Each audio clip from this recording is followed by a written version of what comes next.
This is Veda, Equity Trade Education, Kolathur, Chennai. இந்த வீடியோவில் நம்ம என்ன பார்க்க போகிறோம்னு பார்த்தீங்கன்னா பேங்க் நிஃப்டியில் நாளைக்கு என்ன ஒரு ட்ரேடிங் பிளான் செட் பண்ணலாங்கிறத தான் பார்க்க போகிறோம். வாங்க வீடியோக்குள்ளே போகலாம்.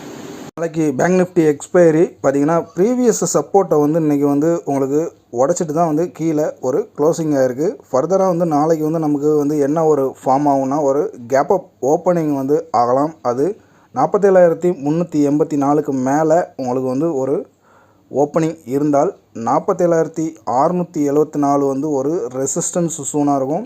பட் அங்கேருந்து ஒரு ரிவர்சல் ஆகிறதுக்கான வாய்ப்பு தான் அதிகமாக இருக்குது. ஒருவேளை நமக்கு ஒரு கேப் டவுனில் ஓப்பன் ஆச்சுன்னா ஃபஸ்ட்டு சப்போர்ட்டாகவே நமக்கு 46,918 இருக்குது. So option buyers opening gap அப்புக்கு மேலே இருந்துச்சுன்னா 47,300 காலையும் அதே மாதிரி 47,700 புட்டையும் நம்ம வாட்ச் லிஸ்ட்டில் வச்சுக்கலாம். ஸோ ஒரு நல்ல ப்ராஃபிட்டபிள் ட்ரேடுக்கு அது